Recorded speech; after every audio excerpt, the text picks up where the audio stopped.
Boxing fans all around the world, let's talk some boxing.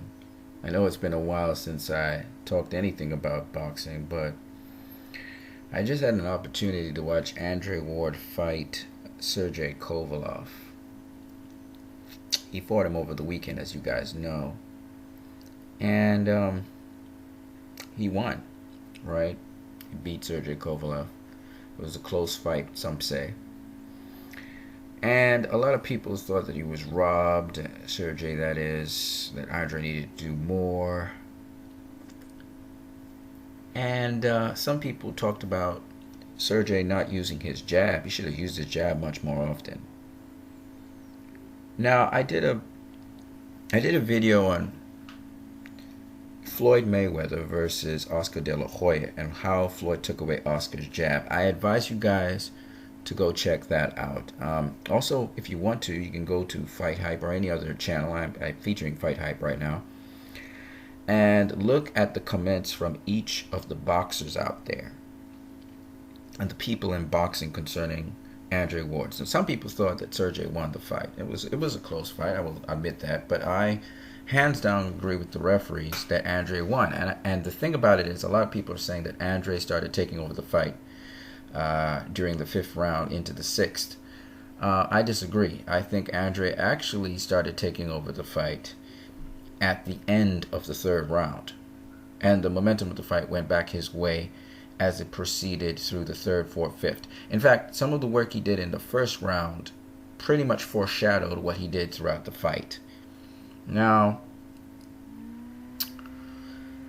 let me say a couple things about this fight, first of all, because I'm not the greatest knowledgeable fan in boxing. I've never really boxed anyone in a competitive match before, but I do listen to the boxers, especially Paulie Malignaggi's made some really good points. And I wanted to share this video with you guys because I haven't shared a video with you guys in a long time. Old school versus new school and so on. And I'm a Christian. I don't really delve into boxing, but I like cerebral things. I really do. And as people know, boxing is 90% mental, 10% physical, right? But I'm going to tell you guys a couple things Andre Ward did that made a big difference in this fight. The first one was Andre utilized the mid-range to inside game of fighting. You guys can go watch Roberto Duran. You can go watch a number of other fighters who fought on the inside. Some of the other people you may know about are Julio Cesar Chavez, famous inside fighter. We have some really famous inside fighters of the 50s and 60s. You can go check out a number of them. And you can look at really one of the inside fighters I should mention right at this time. He's a famous Mexican fighter. Some of you guys don't really like him, but he's good also at fighting on the inside, and he has a pretty decent outside game as well. Is Cruz. He's in the lighter weights, but he's an excellent inside fighter. There are many inside fighters, but the inside fighting game is one in which you must be able to break a clinch, prevent tying up, still also tie up your opponent at the same time so he can't respond, and still land shots on the inside. Roberto Duran is pretty good at doing that, bullying you around. Andre Ward actually bullied Sergey Kovalev. Kovalev is a bully, pretty much, but he has to use range to really make his power effective.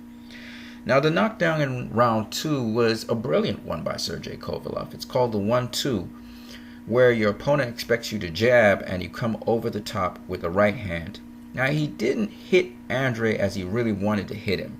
He actually hit him with a much shorter punch than he really could get his full extension to really get his full power, because Sergey gets most of his full power off of extension, and Andre was pretty much he was within the range of Sergey's, that Sergey's true power could not really hurt him.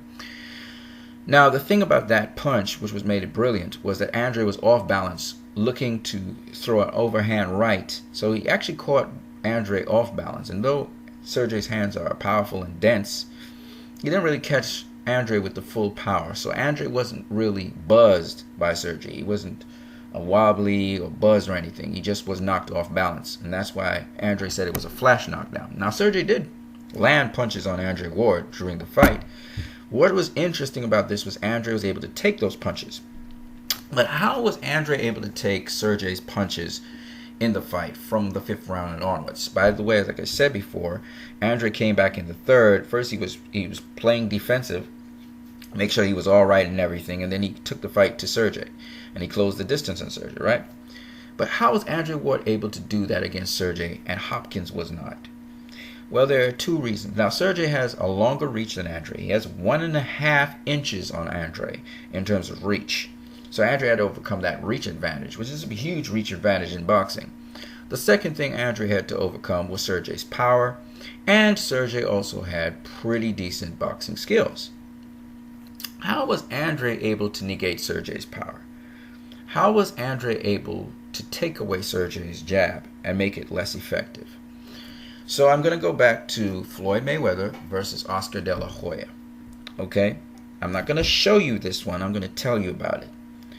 Now, how did Floyd take away Oscar's jab? First, Floyd was able to land some very powerful rights underneath Oscar De La Hoya's jabbing hand. This is one of the things he used to take away the jab. It saps energy from you when you keep on hitting guys with shots to the right kidney area.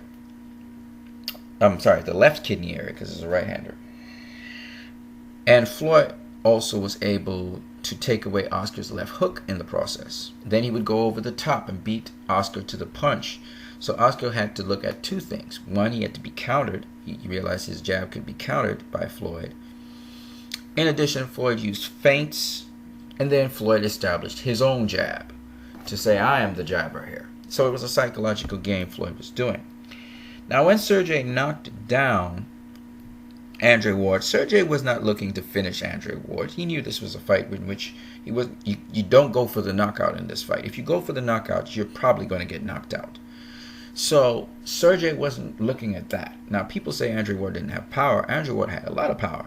Sergey's a tough dude, but Andre had a lot of power in this fight. And because of the power he utilized in body shots, particularly under Sergey's jabbing hand, and particularly under Sergey's power hand on the inside, and the uppercuts to the midsection of Sergey, right in by his solar plexus, Andre Ward worked those 3 areas. And he took away Sergey's power, he took away his stamina, and he also took away his jab.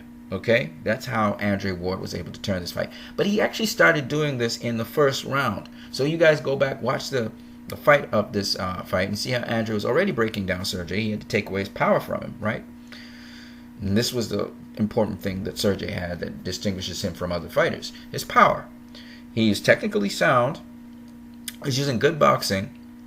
But unlike Bernard Hopkins, Andre Ward was able to feint Sergey enough that he kept Sergey off balance. And he also utilized his jab a lot more like Charlie Burley did to keep Sergey off balance. Every time Sergey wanted to come in, he would use the jab on Sergey at an angle where Sergey's jab would miss him. So he was able to get on the outside of Sergey, on the inside of Sergey, and once he can get in and out on Sergey, it was over. And then he would work him in the area that he was weak in, which was the inside game. And though Sergey tried to tie him up in headlocks, Andre was able to weasel out of the headlocks because Andre's pretty strong. And he was able to land those inside shots as well on Sergey. The other thing that Paulie Malignaggi mentioned, and a lot of people mentioned, is that Andre got stronger and stronger as the fight went on, and Sergey started to ebb as the fight went on. Sergey kept his composure in the fight, but he was very ineffective in trying to hit Andre, and his shots started to get flappy or slapping. He started to slap with his punches. And that's because Andre, and that's why the fight ended with Andre actually throwing the last set of punches and were body shots, and Sergey was kind of backing off. In fact, Sergey started to back up a lot, even though he tried to impose Andre by locking him up and throwing his body weight on Andre to try and smother Andre. Andre would keep on landing those body shots by wriggling out of there and sliding out of there, and then just landing those nasty body shots. Sergey did land 1 or 2 good body shots on Andre as well, and he did catch him with 1 or 2 very good jabs. But Andre just would not be denied. He reminded me a little bit of Sean Porter in a way, And he didn't mind if he was going to look ugly. He was going to maul. He was going to make sure and land those body shots on Sergey. And the thing about Andre that was very effective about him was his shots weren't like Sean Porter shots. They were clean shots to the body. And when he hit Sergey with headshots, they were clean headshots. Really clean headshots. The problem with Sergey is he didn't roll the punches a whole lot. So he would actually take those punches directly. And as a tough guy, and you don't do that. You must always roll the punches. He tried to roll some of the punches. And you could see the level of slickness in Sergey. But Sergey's still not ready for Ward. Ward is on a whole other level. And the amazing thing about Andre Ward in this fight, I must say, and that's why I definitely give Andre Ward the fight, but I think that Andre Ward actually won some of the earlier rounds. I think he won, I think it was round 5. I think also round 3. So I actually had 115, 113, or 115, 113, or something like 115, 115, 112 or something like that, right? Sergey's knockdown put him way ahead in the fight, okay? Through 2 rounds, he was already, I believe, 3 points ahead or something like that, right, of Andre. And so he was way ahead. Andre was coming from behind. But I believe that Andre just stuck to the game plan of getting on the inside of Sergey, or at mid-range, where Sergey's power would be negated, and just doing work on him. And that's what he did. Now, Sergey was the bigger, stronger guy in terms of size in this fight, clearly. But Andre proved to be the bigger, stronger guy on the inside. Sergey did not like getting hit to the body. He didn't like it, and the more he got hit to the body is the more he wore down. If you notice, even Sergey said this, his hand started to drop. He couldn't keep the high guard anymore. And the reason that happened, Sergey was saying that, he throws shots from below to catch Andre, which was not true. He didn't actually do that in the fight. But it was because he had to keep his hands at home to protect his body. He was trying to protect his body. But Andre would still get to his body once he got on the inside. Sergey would try to tie him up, and Andre would still hit him to the body. And Paulie Malignaggi said some of the shots Andre hit him with were not ones that really typically hurt Sergey, but I tend to disagree. Those body shots definitely hurt Sergey and wore him down. That's why he looked more weather-beaten. Did it hurt him as much as like Jean Pascal hurt him? No. But they were cumulative. And in a fight like this, it takes your strength from you. And this is how guys get knocked out. Sometimes, I remember Oscar De La Hoya versus Manny Pacquiao. He said Manny Pacquiao felt like mosquito bites on him. But he didn't realize he was getting beaten down. He didn't realize he was being punished by Manny Pacquiao. Just that he didn't feel the punishment like other heavier thudding punches. I think that's the same thing that's happening with Sergey. In fact, if you look, Sergey's nose got bloodied as the fight continued. Andre actually bloodied up his nose. And that's because, again, Andre was actually cumulatively beating up Sergey. Sergey was taking a pretty bad beating. Now, what would happen in a rematch? Some people say that in a rematch, Andre will blow out Sergey. Or in a rematch, it will be the same kind of fight. At least Paulie said that. I think in a rematch, Andre collected all the data he needed, and it would just be a continuation of what you saw in the latter rounds. Sergey will be game in the beginning, but Andre will wear him down and then ultimately destroy him. Now, the devil is in the details. What I mean by this is that Andre Ward would actually defeat Sergey Kovalev in a much more emphatic fashion and wear him down even more. When I say the devil's in the details, I mean that was not the details I was talking about. The devil in the details being this.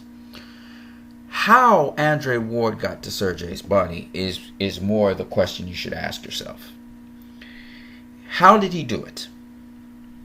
Because I told you he worked the body to take away the jab and to take away his power punches, to negate his power. And he worked within a certain range, used feints and so on. But how Andre Ward actually went about doing that, that's the devil in the details. Because there's a how to that.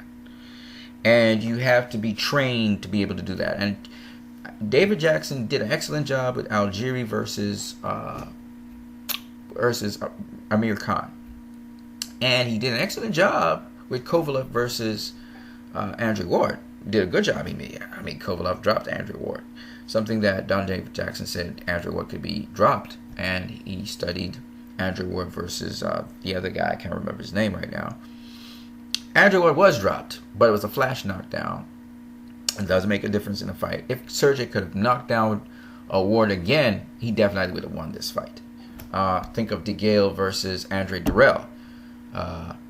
That's an example of what he needed. But Ward is not Andre Durrell. Ward can fight on the inside. Durrell can't. So you can see that Andre Ward in this fight definitely won it, in my opinion. I think the referees got it right. Not the referees, the judges got it right. You could see that Sergey, he was game, but he wasn't very accurate, and he was kind of... He was actually resigned in this fight. He was giving it his all, but he was resigned to understanding that he could not hit this guy as he wanted to. He couldn't get him out of there. He got kind of desperate and started working 1-2s at a certain point in time. Andre pretty much took over the fight completely in rounds 8 to rounds 12. The last 4 rounds were all Andre Ward, comprehensively. But it was still a fight from rounds 3 to rounds 7. I would say that Andre, though, pretty much took the fight over from the end of round 3. It was Andre's fight again. He got back in control of the fight. It didn't look that way, but he had taken over the fight. After he realized that Sergey had no answer for him on the inside. So, I just wanted to say that. Now, I had it, as I said before, 115, 112. I think it's about a 3-point swing. Different people have different opinions. You know, the commentary was very biased towards Sergey Kovalev. So I understand Roy Jones' dilemma and why Roy Jones Jr. thinks that Sergey, his impression is that Sergey won this fight because he knocked down Ward. But I think Sergey had to do a lot more. He wasn't doing anything at all through rounds 5 to rounds 12. And that's 7 rounds right there, given away. Rounds 3 and 4, he was doing some stuff to Andre, and he was doing some things. But Andre was pretty much still getting to the inside of Sergey. And Sergey had no answer. He has no answer for Ward's inside game. That's how Ward was able to beat him up on the inside. So I thought it was a one-sided fight, clearly from rounds 5 to 10 to 12. I think round 10 was a lot closer, but I still had that round to Ward. So pretty much I'm just saying that I didn't see it 7 rounds to 5, but because Sergey knocked down Ward, it's a closer margin. It would probably be 116, 111 or 116, 110. But the knockdown made a big difference in this fight. Other than that, I think Andre Ward won this fight. Now, the margin, like they said, that he won the rounds, I would agree. Sergey looked more emphatic after the knockdown round, of course. And in the first round, it was much more even. But Sergey, you knew he won that round. Round 1 and 2, you know Sergey won those 2. Round 3, yeah, because Sergey won most of the round. I'll give him 1, 2, and 3. Rounds 4, that's a round I don't know. Round 5 all the way to 12, you could probably give Sergey 10. 5 to 12 was all Andre, unless you want to give Sergey round 10. That's pretty much it. Sergey won 4 rounds out of this whole fight. Andre Ward won 8 of them. Okay?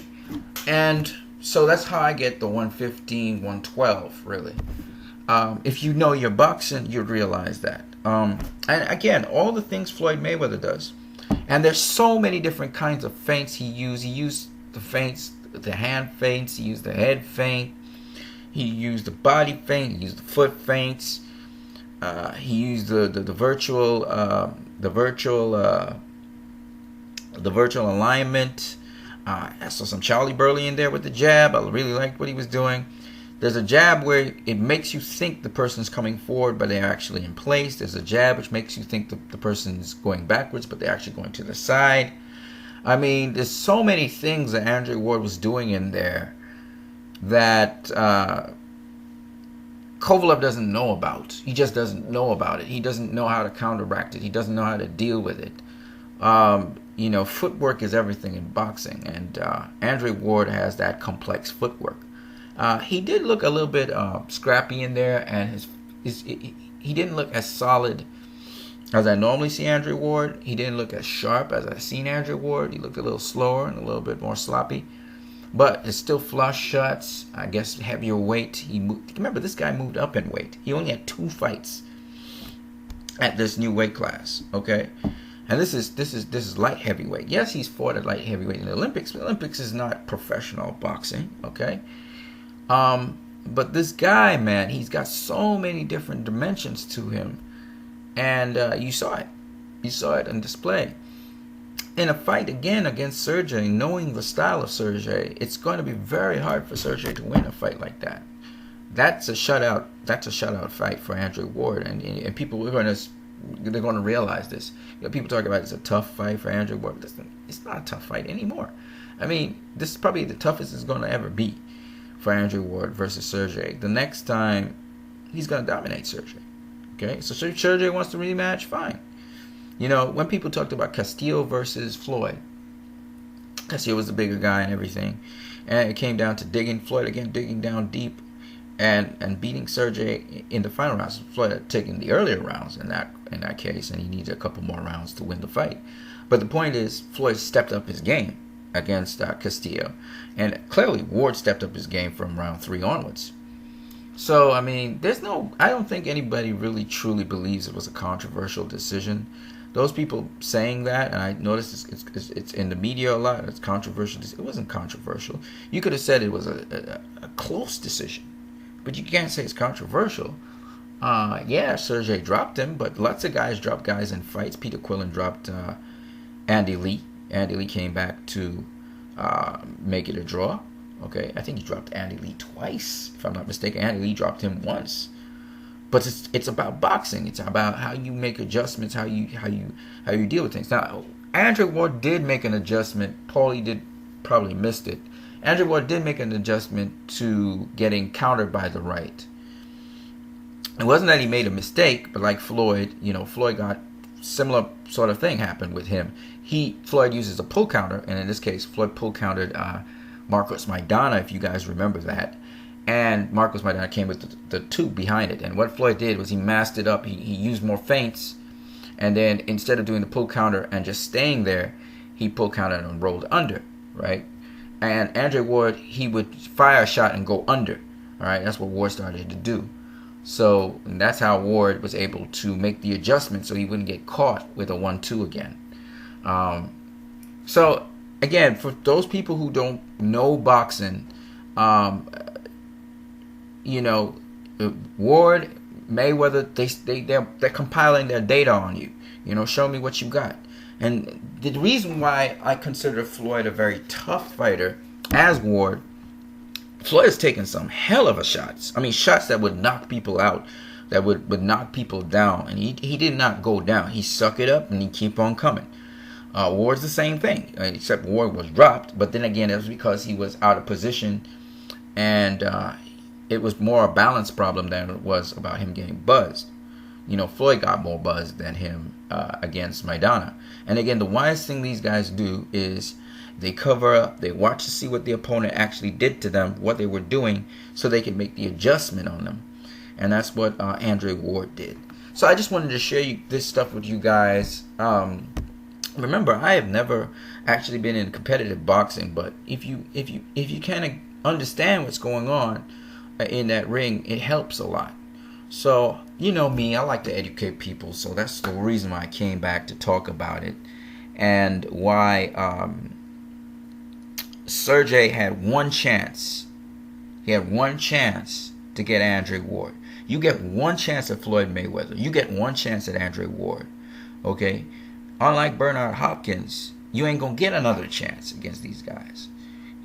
Because they were so prepared. You're not going to catch Andre Ward with a flush, hard shot and expect to get him with that again. It's not happening. And even if you do, he's going to be prepared for it this time. He's not going to buckle or nothing. And Andre Ward didn't even buckle on that. He just got knocked down. So these guys really train. They really train. And a 12-rounder guy, you're not going to just beat him up. Back in the old times, I'm talking a lot, but back in the old times, you know, the old fighters, some of them was just on skill. They didn't have the conditioning. They didn't have the stamina to be able to really go to town. I mean, only guys like Sugar Ray Leonard I know had that kind of conditioning. And I think Sugar Ray Leonard kind of revolutionized the sport as well in terms of that, in terms of conditioning and stuff. You hear him talk about being well conditioned. And Andre Ward, Floyd Mayweather, that's the thing these guys had on all the fighters they fought. You know, Floyd would make it look easy. Floyd was an exceedingly sharp fighter. He'd make it look easy because he was just that well conditioned. Floyd was ridiculously conditioned. You know, Andre gets inspired by Floyd because Floyd has ridiculous conditioning. Okay, he had ridiculous conditioning, so he could take a shot. I mean, he trained with guys much bigger, much stronger than the opponent he was about to fight. Same thing with Andre Ward. So I'm trying to get you guys to understand that these guys, you know, you're not gonna beat Andre Ward. You're not gonna beat Floyd Mayweather. You're not gonna beat these guys with one heavy punch or with accumulation of heavy punches. It's not gonna work. You're not gonna get to accumulate punches on these guys. First of all, you're gonna hit them. Don't get me wrong, but you're not gonna hit them at will. How you want to hit him, how you want to get him in position. You remember, boxing's about trying to line up a guy to hit him. And these guys, they're defensive fighters. Charlie Burley, I keep on saying it over and over again. Floyd Mayweather, Pernell Whitaker, James Toney, Andre Ward. These guys are defensive fighters. You're not going to hit him when you want to hit him, how you want to hit him. You may get him once with a good punch, and they'll acknowledge it. Oh, he hit me with a good punch. They're going to tell you that. I can guarantee you this. You're not going to hit him with that same punch again. You have one chance. And more than likely, you're not going to finish the fight with one punch. You're just not going to. It's very much impossible to do that with these guys. All right? Charlie Burley never got knocked out in his career. James Toney never got knocked out in his career. Right? Pernell Whitaker got knocked out at the end of his career. Okay? When he was an old dude. He shouldn't have been in the ring. Right? Using too much crack cocaine. Right? Floyd Mayweather's never been knocked out in his career. Okay? You're not going to knock these guys out.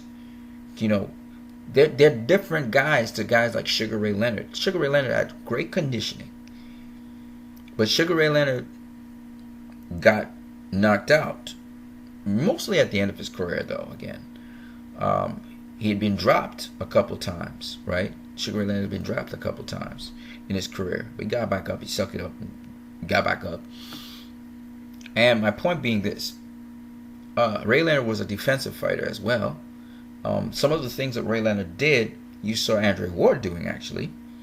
But the difference between a Ray Leonard and an Andre Ward is, while Ray Leonard had a decent inside game, Andre Ward is the business when it comes to inside fighting. And don't get me wrong, Sugar Ray Leonard had a decent inside game.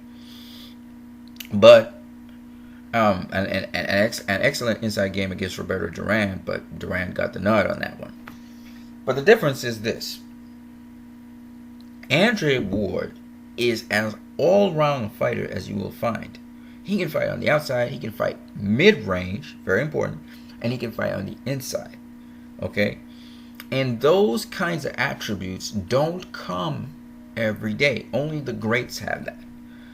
So, for people to say that Andre Ward is not a great fighter, they have to be out of their minds. The problem with a lot of the fighters today is they're sort of one-dimensional when it comes to range. They're not versatile. And even if they can fight on the inside, the outside, and mid-range, they can't adjust on the drop of a dime to changing up their game to be able to take advantage of those things. And that's the thing with Andre Ward. That's the thing with Floyd Mayweather. That's the thing with Charlie Burley. You know, Sugar Ray Robinson was a good fighter. He was a great fighter. But Sugar Ray Robinson had a certain style where he still needed distance for leverage. Sugar Ray Robinson wasn't the kind of inside fighter like, say, an Andre Ward or Charlie Burley.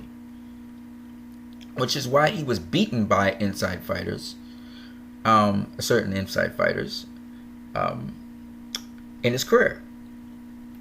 But he was also outboxed by some fighters who had the same principles that he utilized, but just had it much better refined. So while Sugar Ray Robinson was an excellent fighter, one of the greatest fighters of all time, he still had some limitations in how he fought. He would use a lot of uppercuts on the inside. He would use a lot of flurries on the inside, and then finish off at the top. He had excellent body punching, but he still needed a certain degree of space on the inside to be able to land those shots. And if you tied him up on the inside, he couldn't get those shots off. And he was more spectacular for looping shots on the outside. He's more, if you know Sugar Ray Robinson, he's famous for his triple left hook, double left hook. From the outside, he would wing them from low to high, right? So Sugar Ray Robinson had speed, good footwork, but he still wasn't as complete a fighter, as much as people hail him, as, say, an Andre Ward today, or as a Floyd Mayweather today, or even as a Sugar Ray Leonard today, because Leonard also could fight on the inside, and he could also fight on the outside, and he had a decent mid-range game as well. I think that as time progresses, people advance and refine things and become more scientific with it. I would say that Sugar Ray Leonard was a much better fighter than Sugar Ray Robinson was. And that's not to take anything away from Sugar Ray Robinson. In his time, he was the most dominant fighter that you could ever find. But his conditioning wasn't the greatest. When he was fighting against, for the light heavyweight championship of the world, he lost because of his conditioning. Yeah, it was very, very hot weather, don't get me wrong. But it was his conditioning that failed him, and then the bigger guy started to pummel him and beat the crap out of him because he was the bigger dude. So my point anyway is this, that the feats that Andre Ward has done, guys like even, what's his name, Roy Jones Jr. accomplished, these are not ordinary feats. Okay? Roberto Duran was an inside fighter. He fight on the inside. You fight him on the outside, all of a sudden Duran didn't really have an answer for somebody who had a mid-range outside game and could use that to their advantage. Thomas the Hitman Hearns put him to sleep because of that. Esteban de Jesus beat him because of that. Ran right into a check left hook. A number of people beat him, including some nobodies, because they were able to use the pivot and circle him. And Duran, he has to set up his shots to get on the inside. He loves to use the pull counter, but if he's pull countering and you're pivoting, you know, he's going to miss. He's going to miss, and then you can counter him, right? Remember, boxing is a three-dimensional thing. So I just wanted to give this nice, long little rant to you guys, since I haven't talked to you guys in a long time about boxing. Just to kind of give you a little taste of how much goes into boxing, because there's a lot of stuff that Andre Ward did in that ring when we go into nitty-gritty details that threw off Sergey Kovalev quite a lot. Alright, Andre was not your normal fighter. A lot of Floyd Mayweather's strategies Andre Ward employed in that fight. Okay? And people talking about Sergey not being able to cut off the ring. It wasn't that he wasn't able to cut off the ring. He was not used to an opponent pivoting the way Andre Ward was pivoting. And Andre Ward doesn't just pivot in a circle. He can pivot one way and then pivot back the other way. So he can pivot. This is why footwork is very important. It can look like Andre Ward is moving backwards in a straight line, but he's not. He's pivoting to the right and then to the left. He's throwing Sergey Kovalev off all the time. It looks like he's going to go right, then he goes left, then he goes right, then he goes left, but it's an inbuilt pivot. And these are things, you know, and he's showing them different angles all the time. And so, for Sergey, remember, you got to use your jab to pinpoint your target, right? You can't throw, you throw blind, and then you can get counted on that, okay? And Sergey got countered, and he didn't like what he was getting. Okay, he looked like a strong man, but it's just that he didn't know how to roll punches. These European styles still too fixed. You know, that John David Jackson had to work on his fluidity and getting him to roll with punches. He tried to roll some punches, and he did do an excellent job of rolling some, because Ward wasn't landing all the time. But he's got to get more fluid. You got to get more fluid with them things. You know, Andre rolled them punches, man. He'd be rolling everything, you know. So Sergey ain't touch him. He didn't hurt him. You know, the only time he ever hurt him was when he hit him with the flush shot and a couple of jabs. He hit him with a couple of jabs straight down the pike, which was really nice. But he was highly ineffective in the final sets of rounds. I mean, we talk round 5 to 12. What did Sergey actually do? Nothing. He just stalking Ward for the most part. That's all he was really doing. Go watch the fight again. You'll see what I'm talking about. 7 straight rounds. Dude just stalking. Well, actually, not 7 straight rounds he was stalking. Actually, Andre started backing him up and really beating him to the body. A lot of body shots, a lot of body punches. There was some low blows, though. But that happens with infighting. Because Andrew's basically infighting and Sergio was just basically clinching for the most part. And it's nothing wrong with clinching. I mean, at certain points in time, he got some shots in, but for the most part, it was clinching, you know. So, again, all I got to say to you guys is if you watch this fight, you understand why Ward won this fight. And I'm making a prediction right now. He wins the next fight. Unless Sergey catches him with something. You got to come innovative with something else to try and catch Ward again. This is going to be another Ward shutout. You know, the first fight was close. It reminded me of Marcos Maidana versus Floyd Mayweather, or Castillo versus Floyd Mayweather. The first fight. The second fight is going to be a shutout. It's going to be a shutout. You know, Sergey has to learn not just to stalk an opponent. That's all he does. He's good on the front foot and the back foot. Ward's nullified him. Sergey would come in and Ward would just start to beat him up, and Sergey would back off. Okay. And Ward's a smaller guy. That's what you guys have to understand. Ward, compared to Sergey's this big rock of a guy. But Ward's a smaller guy. Remember, this is the guy coming up in weight to fight you. And yeah, he got acclimatized to the weight, but Sergey's been a light heavyweight all his life. And supposedly killed people and stuff in the ring. And Ward just took that boy to school and beat him up. He beat him up. Sergey's going to feel it in a couple days. He's going to feel it. But he's going to be all macho and everything, you know. Talk about Ward running and stuff. Ward wasn't running from him, man. Come on now. Staying out of range. You know, using the jab to gauge where you are. But when it comes to... And, oh, man. It was sick seeing Ward catch Sergey's punches, man. At the end of one round, Ward catches the punch. Sergey's hand goes way past Ward's head. And Ward holds Sergey's hand out there. It was so sick. With the cross arm. You can see the martial arts in that thing. Anyway... On that note, you guys have a great one. It's been a while since I've done a video for you guys, so this is why I'm giving you this video with a lot of my vocals on it. And the present political climate in the United States of America, where I'm seeing white supremacists as advisors for Donald Trump, things don't look too good. I hear them talking about stop and frisk, how, you know, everybody's targeting policemen and stuff, and I don't like the rhetoric, man. They're not looking for solutions to what's happening. Trying to negate Black Lives Matter and their voices, and white people are agreeing with that on the Fox channel, and they can't see that they're racist. That's racist, man. You don't do that kind of things on TV. You're all white. You don't even have a token black person to agree with you. That's sad. You know, I see where Donald Trump's going with his campaign, and I just want to tell you guys again, be vocal about it. Those of you who are vocal about it, racism is not something we want in the forefront of the world. And the people who are being racist, they're being racist because they're jealous of non-white groups or non-ethnical groups like themselves getting opportunities that they used to have monopoly over. And they're trying to get things to go back the way things were, and it's not going to happen. It's just never going to happen, right?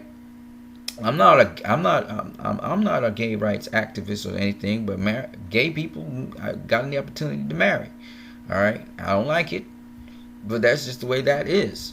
You know, you shouldn't be able to judge someone and to try and nullify their voice because they're a minority. And I noticed that one of the commenters on CNN, he's trying to be inclusive of everybody and say, you know, the rural people, the people in the rural communities, their voices are not always heard.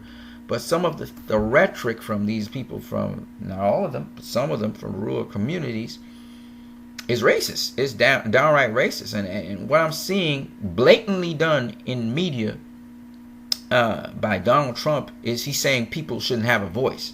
The people in Hamilton, they were disrespectful to the vice president. No, they weren't. They were very respectful. The people who were booing the president were disrespectful, and they corrected those people.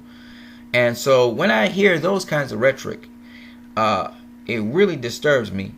And it's important that people ensure that the freedoms that have been placed on other minorities and other groups and Muslims, especially in the world, and I respect Muslims, and the rhetoric that Muslims, they are militant and they're trying to kill people, that nonsense needs to end, and it needs to end very quickly, okay? Because if Muslims really decide to become militant, I'm telling you guys now, if Muslims decide to become militant and they decide to attack people and abandon the principles of Islam, they'll take over the world, because they're the majority of the world right now. They're the majority religion of the world. So don't be screwing around. You don't want the stuff you're talking about. You don't want that to happen. Okay, you don't really want that reality.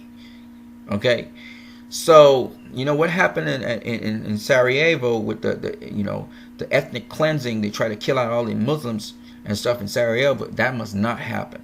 Okay, Islam is a peaceful religion. There are some Muslims, they call themselves militant Muslims, and there's some called the black Muslims and so on, who are not about Islam. They're just using it as a political forefront to host their political agendas, usually all of which are destructive and demonic. There are also radical Christians out there. I heard some of them say how if Hillary Clinton became the president of the United States, how they would use their civil liberties of guns to go and shoot up the place. Those people are also dangerous. Okay? Don't make it sound like it's all about Islam. There are some crazy, not just crazy, no, there are people who are demonic and even in the United States of America who want to bully people into their way of life. Okay, I'll never forget Timothy McVeigh in the Oklahoma City bombing. Nobody talks about radical Christianity but they talk about radical Islam. You better talk about radical Christianity, because Adolf Hitler was a Christian and he had a nationalistic state in which they killed a lot of Jews. Okay, you're not supposed to do that. Okay, so let's not talk about that. And the way how United States of America, the president is leaning towards is nationalism, because his advisor, Bannon, is a nationalist. And nationalists like Bannon are all about white supremacy. They're all about having a nation state where there's only one kind of people in it. Okay, they're anti-woman, they're sexist, they're anti-immigrants, and they're also they're racist. They're anti any other color that's not white. Okay, so they need to really check that. And I'm calling it as I see it. I'm not even trying to play around here. This guy, Donald Trump, you know what's the interesting thing? They called Barack Obama the Antichrist and all of these things. Up comes Donald Trump. This guy has a following. He does the 666 mark of the beast over and over again in front of everybody's eyes. All right, but this guy, he's not the Antichrist. He's not the guy that people should fear. Are you kidding me? He's the Messiah. I even hear religious people saying he's the Messiah. Are you out of your damn mind? A man who he does not hold marriage sacred. Okay? He's had multiple wives. This guy has spoken openly about women in a derogatory way. Openly.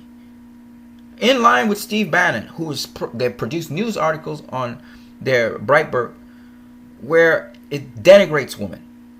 Constantly talking about denigrating women. And you have the audacity to say this guy is the next Messiah? Are you serious? Are you serious? The man is a madman. It's a madman who's going to be president of the United States of America.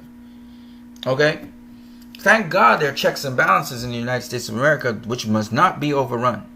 And if this guy commits an act of treason trying to convert the country to something else, I don't care if there's a Republican-led Senate, citizens of the United States of America, you need to do what you need to do. I'm not saying take up arms, but make sure that guy is stopped, man. I'm serious. This guy, he and his cabinet and the people around him, they are not going to do anything, as far as I can see, that's good for the United States of America. And no, Barack Obama is like, stay hopeful and stuff. Look, man, the American economy suffered a number of times. When their economy suffers, the world suffers. You know what I mean? So it's in our best interest to make sure and keep this guy honest, not only in his in terms of recanting some of his campaign obligations that he has, but also in terms of making sure that he does not poison the American society. I know a lot of people have already left the United States of America and have returned to either their respective countries or to some other part of the world. But I'm just saying, those people who are still in the United States of America need to hold this guy accountable for every action. I don't hear a thing about Hillary Clinton right now. I don't hear them trying to attack her anymore. All the dirtiness that they did in the campaign. I'm just saying, man. I'm just saying. Right? And now Black Lives don't matter. Get out of here, man. Get out of here. So we'll see what happens. All right? They're talking about militarizing the military again.